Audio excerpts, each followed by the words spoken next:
Good morning everyone. आशा है कि आप सभी स्वस्थ और सुरक्षित होंगे अपने अपने घरों पर। तो आज मेरी पहली क्लास है आपके साथ। तो हिंदी में आज हम आपकी वसंत भाग 1 में संकलित हेलेन केलर की जो कहानी है या उनकी स्मृतियों पर यानी उनकी यादों पर जो आधारित है, जो देखकर भी नहीं देखते, इस पाठ को पढ़ेंगे। और इस पाठ को पढ़ते हुए हम इसे अच्छे तरह से समझने का प्रयास करेंगे कि हेलेन केलर अपने इस पाठ के माध्यम से कौन सा संदेश हम तक पहुंचाना चाहती हैं, क्या बताना चाहती हैं, और उनका जो मुख्य रूप से उन्होंने यह पाठ जो लिखा है वो किस पर आधारित है, यानी क्या उद्देश्य है उस पाठ का। इस पाठ को हम आरंभ करते हैं और उससे पूर्व हम सबसे पहले हेलेन केलर के बारे में जानते हैं कि यह कौन है। तो चलिए इसे आरंभ करें। Helen Keller. हेलेन केलर जो है 1880 से 1968 अमेरिका में एक ऐसा नाम है जो घोर अंधकार के बीच भी रोशनी देता रहा। कल्पना करो कि जो ना सुन सकता हो, ना देख सकता हो, फिर भी वह लिखना पढ़ना बोलना सीख ले, भरपूर आशा आकांक्षा के साथ जीवन जीने लगे और उसके योगदान दुनिया के लिए यादगार बन जाएं। तो हेलेन केलर अमेरिका का एक प्रतिष्ठित यानी फेमस नाम है, जिसने अंधकार के यानी घोर अंधकार, जहाँ घना अंधेरा छाया हो, उसके बीच में से भी उजाले और रोशनी को खोज लिया। उसमें से भी उसने रोशनी निकाल ली। उसने एक ऐसी चीज़ निकाल ली, यानी उसके जीवन में जो अंधकार भरा हुआ था, जो अंधेरा था, उसमें से भी उसने एक आशा की किरण, एक पॉजिटिविटी निकाल ली। तो कल्पना करें, आप सोचिए कि जो व्यक्ति सुन नहीं सकता, देख नहीं सकता, वो किस प्रकार से पढ़ लिख सकता है और बोलना सीख ले। तो हेलेन केलर इसी का एक उदाहरण है, जो कि बोल नहीं सकती थी और ना ही सुन सकती थी, ना देख सकती थी, ना सुन सकती थी, और वह केवल बोल सकती थी और बोलने के आधार पर ही उन्होंने लिखना और पढ़ना सीख लिया। तो आपने सुना होगा कि जो व्यक्ति सुन नहीं सकता, उसकी भाषा पर यानी उसके वोकल, उसके गले पर बहुत प्रभाव पड़ता है इस चीज़ का, जिसके चलते वह पढ़ना सीख नहीं पाता या बोल नहीं पाता, वार्तालाप या बातचीत नहीं कर पाता। तो किस प्रकार से हेलेन केलर, जो एक फेमस पर्सनालिटी है अमेरिका की, उन्होंने, जो कि सुन नहीं सकती थी और देख नहीं सकती थी, उन्होंने पढ़ना लिखना सीखा, बोलना सीख लिया और भरपूर आशा और आकांक्षाओं के साथ अपना जीवन जीती। यानी कभी भी निराश नहीं होती थी, हमेशा एक पॉजिटिव एनर्जी को अपने साथ लेकर चलती थी और निरंतर आगे बढ़ती रहती थी। सोचती थी कि कुछ भी हो जाए जीवन में, कितनी भी कठिनाई आ जाए, हर तरह की कठिनाई का सामना वो कर लेंगी, क्योंकि उन्होंने जबकि उनके शरीर पर, या आप देखिए कि शारीरिक रूप से वह सुन नहीं पाती थी, देख नहीं पाती थी, फिर भी उन्होंने पढ़ना और लिखना सीख लिया। तो जीवन में आने वाली कितनी भी कठिनाइयाँ हों, वह उनको आशा के साथ, होप के साथ आगे जीवन जीती रहती थी। उनके योगदान दुनिया के लिए यादगार बन जाएं, ऐसी थी हेलेन केलर। जब वह 1.5 वर्ष की थी, बचपन की एक गंभीर बीमारी की वजह से उनकी देखने और सुनने की शक्ति जाती रही। तो बचपन में ही उन्हें एक गंभीर बीमारी लग गई, एक ऐसी बीमारी जिससे छूटना या जिसका ठीक हो पाना बहुत मुश्किल था। और उसके बाद उन्हें किस प्रकार से देखने और सुनने में उन्हें तकलीफ़ होने लगी, और ये दोनों शक्तियाँ उनकी धीरे धीरे ख़त्म होती गई, देखने और सुनने की। लेकिन उन्होंने हार नहीं मानी। कॉलेज के दिनों में ही प्रकाशित अपनी आत्मकथा स्टोरी ऑफ लाइफ में वे लिखती हैं, मुझे ये तो याद नहीं है कि ऐसा कैसे हुआ, लेकिन ऐसा लगता है कि रात कभी ख़त्म क्यों नहीं होती और सुबह क्यों नहीं होती, क्योंकि केवल 1.5 वर्ष की उम्र में, जब वो 1.5 साल की थी, उसी समय उनकी जो आँखों की रोशनी है और साथ ही सुनने की जो शक्ति है वो धीरे धीरे समाप्त हो गई। तो वह जो उन्होंने सबसे पहली अपनी जो आत्मकथा लिखी, उसमें कॉलेज के दिनों में उन्होंने लिखी, उसका नाम था स्टोरी ऑफ लाइफ। उसमें वो लिखती हैं कि मुझे ये तो याद नहीं है कि ऐसा क्यों हुआ, ऐसा कैसे हुआ, लेकिन मुझे हमेशा लगता था कि मेरी आंखों के सामने से या मेरे जीवन में जो अंधकार है, जो रात है, वो ख़त्म क्यों नहीं होती, क्यों सुबह नहीं आती, क्योंकि वो देख नहीं सकती थी, तो हमेशा उनकी आंखों के सामने अंधकार छाया रहता था। दुनिया की सभी भाषाओं से इस किताब के अनुवाद हुए। अनुवाद यानी ट्रांसलेशन। इसके अलावा भी उनकी 10 पुस्तकें और सैकड़ों लेख प्रकाशित हुए। उन्होंने दुनिया भर में घूम घूम कर अपने जैसे लोगों के अधिकारों और विश्व शांति के लिए काम किया। हेलेन केलर भारत भी आई थी। तो क्या हुआ कि कितनी हिम्मत वाली लड़की थी ये। हेलेन केलर ने किस प्रकार से इतनी अक्षमताएं या इतना कुछ उनके शरीर में कमियां थी, पर उन्होंने उसे कभी भी कमी नहीं समझा और निरंतर आगे बढ़ती रही। उसका डट कर मुकाबला किया। और दुनिया भर में ऐसे जितने और लोग थे, उन सबके बीच में वो एक हिम्मत का स्वरूप बनकर या हिम्मती लड़की बनकर निखर कर सामने आई। तो सबके लिए एक आदर्श बन गई, ऐसा कि जिसे सब एडमायर कर सकें, जिसे सब पसंद कर सकें और सब उनसे एक प्रेरणा ले सकें कि किस प्रकार से कि हमारे जीवन में कितनी भी मुसीबतें आए तो भी हमें कभी घबराना नहीं चाहिए। और हेलेन केलर जो हैं वो एक बार भारत भी आई थी। तो अभी हमने किस प्रकार से इस पाठ की लेखिका यानी हेलेन केलर के बारे में पढ़ा कि वो क्या थी, उनमें क्या, उन्हें किन मुश्किलों का सामना करना पड़ा, उनका जीवन कितना कठिनाइयों से भरा रहा, लेकिन फिर भी उन्होंने हिम्मत नहीं हारी और निरंतर आगे बढ़ती रही। पढ़ना लिखना सीखा, सब कुछ सीखा उन्होंने। और फिर भी कभी आशा कि उन्होंने अपने जीवन में आशा निराश नहीं हुई और आशा को हमेशा बनाए रखा। तो उनका पाठ है जो देखकर भी नहीं देखते, यानी हम जो व्यक्ति हैं, जो लोग देख सकते हैं, सुन सकते हैं, बोल सकते हैं, वो किस प्रकार से हमारे सामने कितना कुछ सुंदर है हमारे जीवन में, लेकिन हम उसे कभी भी नहीं देखते। और देखते भी हैं तो देखकर अनदेखा कर देते हैं। उस खूबसूरती को हम कभी पहचानने का प्रयत्न ही नहीं करते, कोशिश ही नहीं करते। तो किस प्रकार से लेखिका कहती हैं कि जो देखते भी हैं, यानी जो लोग, हम आप हम सभी देख सकते हैं, लेकिन फिर भी हम ऐसी बहुत सी चीज़ों को नहीं देख पाते जो कि हेलेन केलर ना देखते हुए, जो कि वो नहीं देख पाती थी, लेकिन फिर भी उन्होंने महसूस किया उन चीज़ों को। जैसे प्राकृतिक सौंदर्य, आप सभी ने देखा होगा कि हम नेचर से जुड़ी हुई, वातावरण या पर्यावरण से जुड़ी हुई किसी भी खूबसूरती को महसूस नहीं करते हैं। हम देखते हैं कि पेड़ खड़ा है और पेड़ खड़ा है तो हम, या पत्तियां उतर रही हैं या हवा चल रही है, तो हम उसे कभी भी महसूस नहीं करते हैं। हम उस खूबसूरती को कभी नहीं देखते, हम निहारते नहीं हैं, हम उसे महसूस करने की कोशिश नहीं करते। लेकिन हेलेन केलर उसी की बात इस पाठ में करती हैं और वो कहती हैं, इस पाठ को पढ़ते हैं और साथ साथ समझते हैं कि उनका क्या विचार है। कभी कभी मैं अपने मित्रों की परीक्षा लेती हूँ, यह परखने के लिए कि वह क्या देखते हैं। हाल ही में मेरी एक प्रिय मित्र जंगल की सैर करने के बाद वापस लौटी। मैंने उनसे पूछा, आपने क्या क्या देखा? कुछ खास तो नहीं। यह किसने कहा? हेलेन केलर की मित्र ने, कि मैंने कुछ भी नहीं देखा, कुछ खास नहीं देखा। उनका जवाब था, मुझे बहुत अचरज हुआ, यानी मुझे बहुत हैरानी हुई। उन्होंने कहा, अचरज नहीं हुआ क्योंकि मैं अब इस तरह के उत्तरों से शायद आदी हो चुकी थी। तो वो कहती हैं हेलेन केलर कि मैंने अपने मित्रों की परीक्षा लेने, यानी सोचा कि मैं उनका टेस्ट लूं और मैं उनसे प्रश्न करूं, उन्हें परखने की कोशिश करूं कि वो क्या क्या जानते हैं, वो क्या क्या देखते हैं। तो एक दिन उनकी एक मित्र जो थी वो जंगल में सैर करने गई, वो वहाँ से वापस लौटी और उन्होंने उससे पूछा, हेलेन केलर ने उनसे पूछा कि आपने क्या देखा? और उनकी मित्र ने जवाब दिया कि कुछ खास नहीं देखा, यही जवाब मिला। हेलेन केलर को यह बात सुनकर हैरानी नहीं हुई। उन्होंने कहा कि मैं तो अब तक ये सब सुनने की आदी हो चुकी हूँ, यानी मुझे तो आदत पड़ चुकी है ऐसे उत्तर सुनने की, कि मेरा तो विश्वास है कि जिन लोगों की आंखें होती हैं वह बहुत कम देखते हैं। तो ऐसा हेलेन केलर क्यों कहती हैं? इसलिए कहती हैं कि जो मित्र उनके देख सकते थे वो जंगल गए और उन्होंने जंगल में कुछ भी नहीं देखा।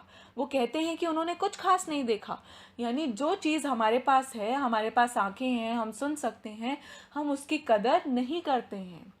हम उसको सोचते हैं कि तो क्या हो गया, ये चीज़ हमें दिख तो रही है पर उसका क्या फ़ायदा। लेकिन ऐसा नहीं है, हमें हर चीज़ को महसूस करना चाहिए, देखना चाहिए। हेलेन केलर कहती हैं कि मुझसे पूछो, मुझे देखो, मैं देख नहीं सकती हूँ, तो मेरे लिए यह चीज़ें कितनी अद्भुत हैं, मेरे लिए ये चीज़ें कितनी महत्वपूर्ण हैं। मेरे आगे तो हमेशा अंधकार छाया रहता है। आप तो रंगों को देख सकते हो, आप तो पर्यावरण को देख सकते हो, आप तो चिड़िया को चहचहाते हुए देख सकते हो, आप बात कर सकते हो, लोगों की बातें सुन सकते हो। तो वो कहती हैं कि जिन लोगों के पास आंखें होती हैं वे बहुत कम देखते हैं। यह संभव है कि भला कोई जंगल में घंटा भर घूमे और फिर भी कोई विशेष चीज ना देखे? मुझे, जिसे कुछ भी दिखाई नहीं देता, सैकड़ों रोचक चीजें मिलती हैं जिन्हें मैं छूकर पहचान लेती हूँ।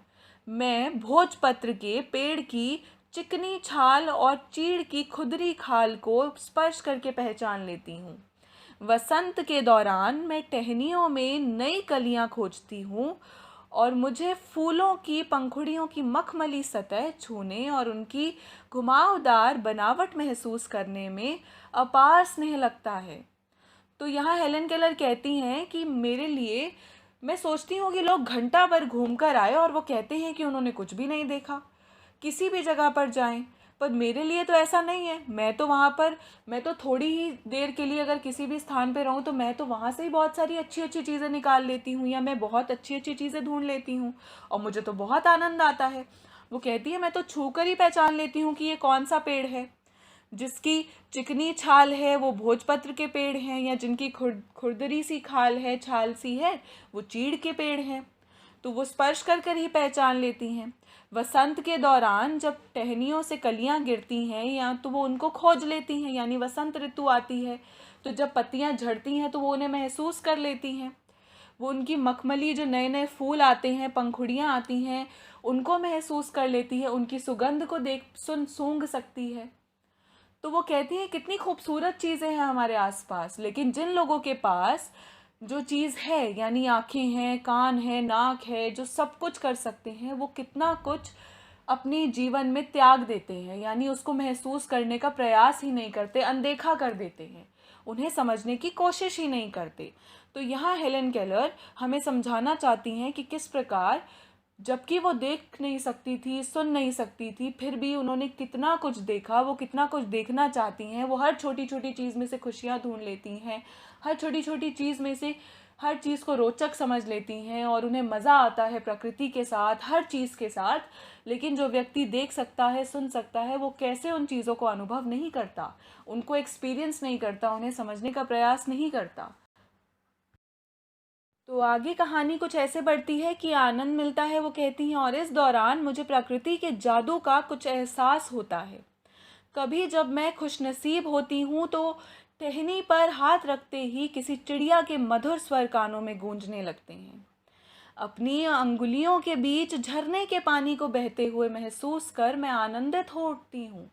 मुझे चीड़ की फैली पत्तियाँ या घास का मैदान किसी भी महंगे कालीन से अधिक प्रिय है। बदलते हुए मौसम का समा मेरे जीवन में एक नया रंग और खुशियाँ भर डालता है।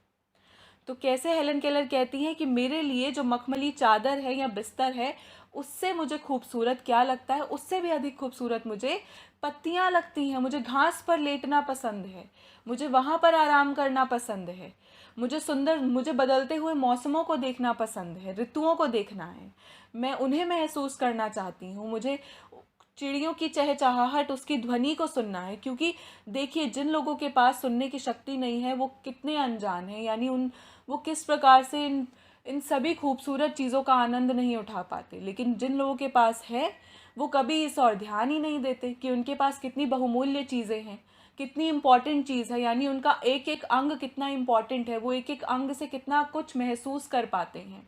जो व्यक्ति बोल नहीं सकता या सुन नहीं सकता या देख नहीं सकता, उसके लिए कितनी परेशानी वाली बात है। वो कितना कुछ अपने जीवन में देख नहीं सकता, केवल महसूस कर सकता है। लेकिन जिसके जीवन में यह सारी सहूलतें हैं, जो बिल्कुल स्वस्थ है, जिसके पास सारी ताकत है, वो फिर भी इन चीज़ों को नज़रअंदाज कर देता है और अपने जीवन में उसको महत्व नहीं देता। कभी कभी मेरा दिल इन सब चीज़ों को देखने के लिए मचल उठता है। अगर मुझे इन चीज़ों को सिर्फ छूने भर से इतनी खुशी मिलती है तो उनकी सुंदरता देखने से तो मेरा मन मुग्ध ही हो जाएगा। परंतु जिन लोगों की आंखें हैं वे सचमुच बहुत कम देखते हैं। इस दुनिया के अलग अलग सुंदर रंग उनकी संवेदना को नहीं छूते। मनुष्य अपनी क्षमताओं की कभी कदर नहीं करते। वह हमेशा उस चीज़ की आस में लगे रहते हैं जो उसके पास नहीं है। तो हम क्या करते हैं, हम हमेशा शिकायत करते हैं, मेरे पास तो ये नहीं है, मेरे पास वो नहीं है, मेरे पास मोबाइल नहीं है, आज मुझे ये खिलौना चाहिए, आज मुझे ये ड्रेस चाहिए। पर देखिए, जिन लोगों के पास ये सारी चीज़ें नहीं हैं और वो कितना महसूस करना चाहते हैं, इन चीज़ों की सुंदरता को देखना चाहते हैं, परखना चाहते हैं, और हम छोटी छोटी चीज़ों को लेकर हमेशा उदास हो जाते हैं और हम ये ब्लेस्ड फील नहीं करते कि हमारी ज़िंदगी में ईश्वर ने हमें कितना कुछ दिया है, ईश्वर ने हमें कितनी सौगातें दी हैं। हम देख सकते हैं, हम रंग बिरंगे रंगों को पहचान सकते हैं, हम चिड़िया को देख सकते हैं, उसके गाने को सुन सकते हैं, उसकी तान ध्वनि को सुन सकते हैं, कोयल की कोकिला को सुन सकते हैं यानी उसकी आवाज़ को, गाय भैंस, चिड़िया, पक्षी, वातावरण, मौसम, फूल, हर चीज़ को हम महसूस कर सकते हैं। लेकिन जिन लोगों के पास ये क्षमताएं नहीं हैं, उनकी तकलीफ़ को समझिए। तो हेलन केलर हमें इस पाठ के माध्यम से कितना कुछ अच्छा संदेश दे रही हैं कि देखिए, आप लोग छोटी छोटी चीज़ों को लेकर कितना उदास हो जाते हैं, लेकिन आपके पास जो कुछ है आप उसकी कदर तो कभी करते ही नहीं हैं। यह कितने दुख की बात है कि दृष्टि के आशीर्वाद को लोग एक साधारण सी चीज़ समझते हैं, जबकि इस नेमत से ज़िंदगी को खुशियों के इंद्रधनुषी रंगों से हरा भरा किया जा सकता है।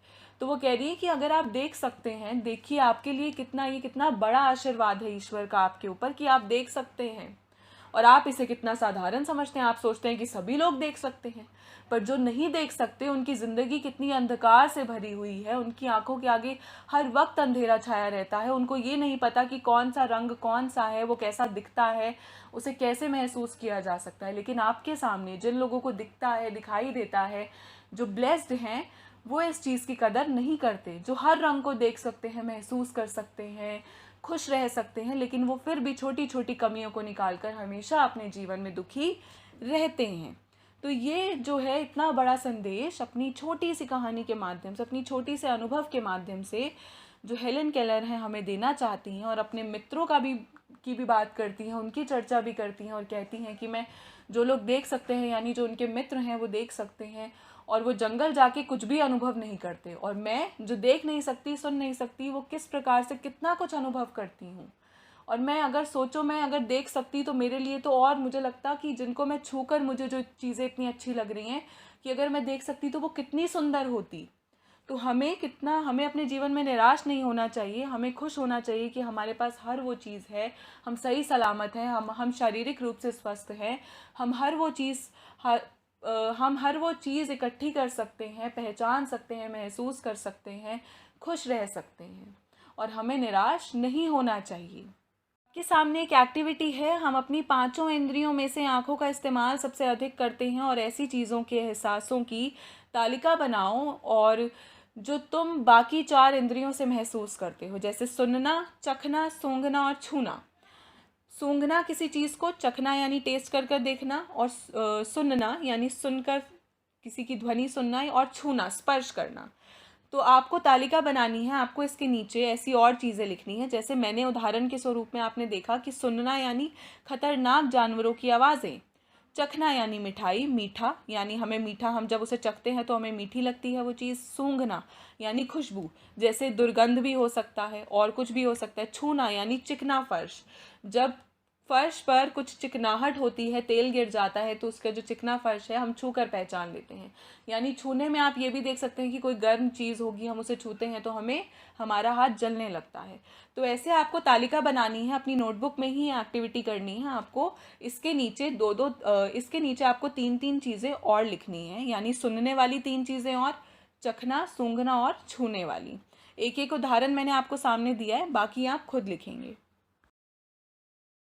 तो आज हमने हेलन केलर के जीवन से संबंधित और किस प्रकार से उन्होंने हमें एहसास दिलाया कि हमारे पास कितनी अधिक क्षमता है, कितनी ज़्यादा क्वालिटीज़ हैं जिन्हें हम नज़रअंदाज अपने जीवन में कर देते हैं और कभी उनको महसूस नहीं करते कि हम कितने ब्लेस्ड हैं। ईश्वर ने हमें कितना अच्छा, कितना आशीर्वाद दिया है कि हमारा हर शारीरिक अंग स्वस्थ है, हम देख सकते हैं, बोल सकते हैं, और जो लोग ये नहीं देख सकते हैं वो कैसा महसूस करते होंगे, उसका वर्णन इस पाठ में किया गया है।